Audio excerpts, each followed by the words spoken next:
El lugar donde se fijan y desarrollan las plantas es el suelo. Este es un cuerpo tridimensional, o sea que no solo se debe considerar en su extensión, hectáreas, sino también su profundidad. Si realizamos un corte en el suelo, como cuando hacen una carretera, podemos darnos cuenta que este no es uniforme o igual en toda la profundidad, sino que presenta capas o estratos diferentes en color y en muchos aspectos más, llamados horizontes con características específicas cada uno. Los horizontes se designan con letras mayúsculas A, B y C, partiendo desde el más superficial hasta el más profundo. A su vez, cada uno tiene más subhorizontes. Horizonte A es la capa más superficial de color oscuro. Presenta mayor contenido de materia orgánica y mayor desarrollo de raíces. El horizonte B se encuentra abajo del horizonte A y es un estrato de acumulación de materias coloidales como las arcillas.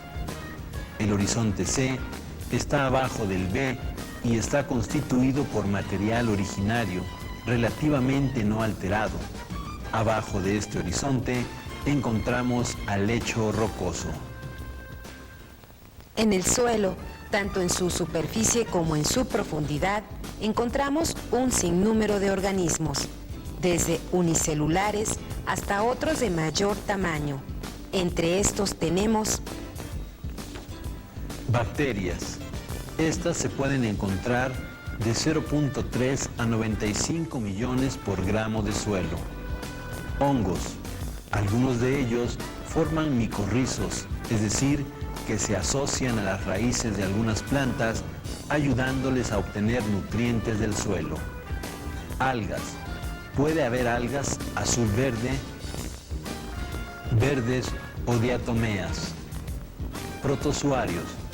Su cantidad puede variar desde 200 kilos hasta 5 toneladas por hectárea en los suelos cultivados y en los de los bosques. Nemátodos. Algunos se alimentan de materia orgánica en descomposición, otros de bacterias y protozoarios y otros más infestan raíces de plantas superiores causándoles daño. Lombrices.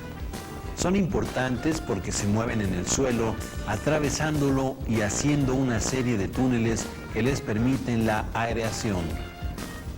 También se encuentran otros animales mayores como hormigas, caracoles, arácnidos, ácaros, mariápodos e insectos y otros mayores como roedores.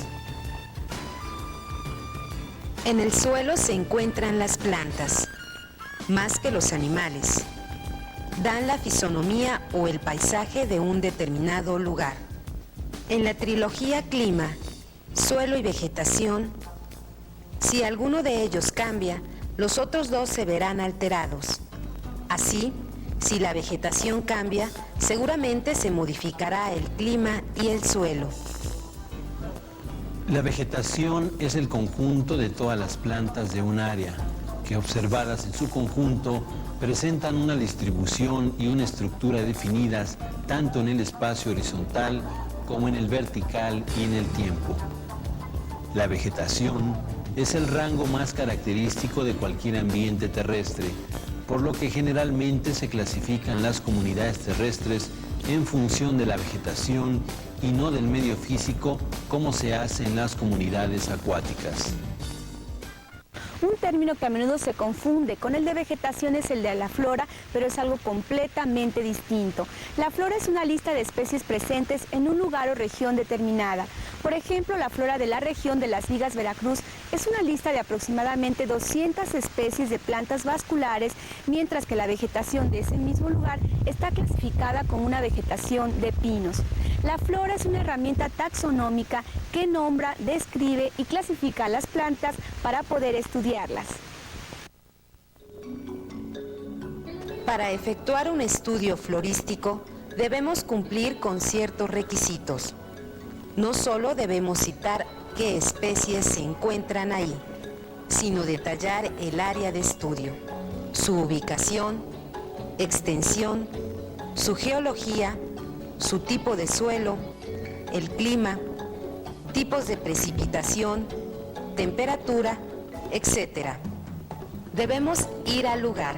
Si es muy extenso, seguramente no podremos recorrerlo y estudiarlo todo, por lo que debemos recurrir a algún tipo de muestreo, cuadrantes o transectos. Los cuadrantes consisten en superficies cuadradas de extensión variable, por ejemplo, 100 metros cuadrados. Dentro de esta área se hará un recuento de las especies que ahí se encuentran y se harán tantos cuadrantes como sea necesario para el estudio. Los transectos pueden ser en banda. Consisten en franjas de terreno a manera de veredas o caminos. Tienen una anchura variable, normalmente de 1 o 2 metros y de largo lo que sea necesario.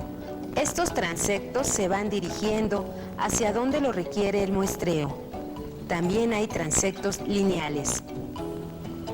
Cada continente tiene su flora particular y en la fitogeografía, el investigador Ronald Wood reconoce 6 regiones biogeográficas. Boreal, que se divide a su vez en Neártica y Holártica, corresponde a la mayor parte de Norteamérica, Europa y Asia. Paleotropical, incluye la mayor parte de África, el sur de Asia y las islas polinesias. Neotropical, incluye México, Centro y Sudamérica. Sudafricana, abarca el extremo sur de África. Australiana, corresponde a Australia. Antártica, cercana al Polo Sur. Una de las bases más importantes para delimitar cada una de estas categorías biogeográficas son las especies endémicas. Como ustedes recuerdan, ya que lo vimos anteriormente, una especie endémica es aquella que va a tener una distribución natural restringida a una zona determinada. Por ejemplo, una culebra que se denomina Geophis blanchardi es endémica para el estado de Veracruz, lo que significa que solamente este reptil lo vamos a encontrar en este estado y en ningún otro lugar de la República se va a encontrar. México es muy importante con respecto a las especies endémicas.